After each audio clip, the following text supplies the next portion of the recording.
एक तरफ तमिलनाडु के मुख्यमंत्री विजय छात्रों के फ्यूचर को लेकर एक ऐसा फैसला लेते हैं जिसमें साफ कहा जाता है कि स्टूडेंट्स को पॉलिटिकल प्रोटेस्ट्स और आंदोलनों से दूर रखा जाए।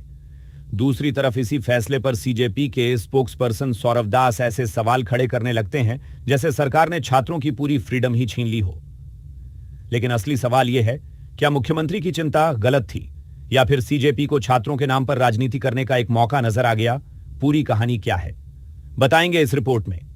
दरअसल 17 अगस्त को एजुकेशन डिपार्टमेंट की तरफ से एक ऑर्डर जारी किया गया। इसमें अधिकारियों और एजुकेशनल इंस्टीट्यूशंस से कहा गया कि स्कूल और कॉलेज स्टूडेंट्स को पॉलिटिकल प्रोटेस्ट्स, स्ट्राइक्स और आंदोलनों से दूर रखा जाए। खास तौर पर वामपंथी संगठन और सीजेपी जैसे ग्रुप्स के बैनर तले होने वाले प्रोटेस्ट्स का जिक्र किया गया। मुख्यमंत्री विजय का स्टैंड काफी प्रैक्टिकल नजर आता है। आखिर स्टूडेंट्स की सबसे बड़ी प्रायोरिटी उनकी एजुकेशन और करियर होनी चाहिए। जिस उम्र में उन्हें एग्जाम्स की तैयारी करनी है, स्किल्स डेवलप करनी है और अपने फ्यूचर को मजबूत करना है, उस उम्र में उन्हें पॉलिटिकल प्रोटेस्ट में आगे करना कितना सही है? एक रिस्पॉन्सिबल गवर्नमेंट से यही उम्मीद की जाती है कि वे युवाओं के फ्यूचर को प्रायोरिटी दे। और मुख्यमंत्री विजय ने कम से कम इस मुद्दे पर यह साफ मैसेज देने की कोशिश की कि स्टूडेंट्स का इस्तेमाल पॉलिटिकल मूवमेंट्स के लिए नहीं होना चाहिए। लेकिन जैसे ही ऑर्डर सामने आया, वैसे ही सीजेपी के स्पोक्सपर्सन सौरव दास मैदान में कूद गए। उन्होंने सरकार के फैसले को लेकर सवाल उठाए और इसे अनकॉन्स्टिट्यूशनल तक बताया। यहां सवाल उठता है, क्या हर गवर्नमेंट डिसीजन को सिर्फ इसलिए गलत बता देना चाहिए क्योंकि उसमें सीजेपी जैसे पॉलिटिकल ऑर्गेनाइजेशंस का नाम आ गया? सौरव दास से पूछा जाना चाहिए कि अगर सीजेपी स्टूडेंट्स के फ्यूचर की इतनी ही चिंता करता है तो फिर स्टूडेंट्स को पॉलिटिकल प्रोटेस्ट से दूर रखने की बात पर इतना ऑब्जेक्शन क्यों? क्या स्टूडेंट्स की पढ़ाई और करियर से बड़ा कोई पॉलिटिकल प्रोटेस्ट हो सकता है?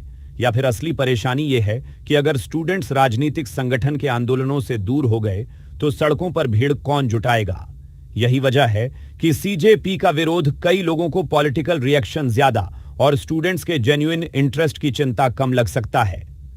बीजेपी नेता विनोद पी सेल्वम ने भी सीजेपी और वामपंथी संगठन पर स्टूडेंट्स को मिसगाइड करने का आरोप लगाया। उनका कहना था कि प्रोटेस्ट खत्म होने के बाद लीडर्स अपने घर चले जाते हैं, लेकिन कई बार एक्शन और परेशानी स्टूडेंट्स को झेलनी पड़ती है। और यहां मुख्यमंत्री विजय की सोच फिर से इंपॉर्टेंट हो जाती है। उन्होंने कम से कम यह सवाल तो उठाया कि क्या हमारे स्टूडेंट्स को राजनीतिक संगठन के आंदोलनों में इस्तेमाल किया जाना चाहिए? एक चीफ मिनिस्टर अगर स्टूडेंट्स से कहता है कि पहले अपनी पढ़ाई और करियर पर फोकस करो, तो इसे सिर्फ पॉलिटिकल रेस्ट्रिक्शन के नजरिए से देखना भी ठीक नहीं होगा।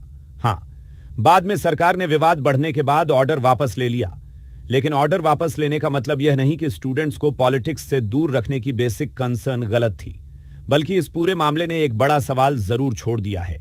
क्या स्टूडेंट्स के राइट्स के नाम पर राजनीतिक संगठन को उन्हें अपने आंदोलनों का हिस्सा बनाने की खुली छूट मिलनी चाहिए?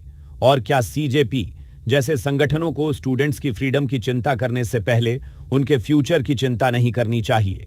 फिलहाल ऑन ऑर्डर वापस हो चुका है, लेकिन मुख्यमंत्री विजय का यह मैसेज बिल्कुल साफ है।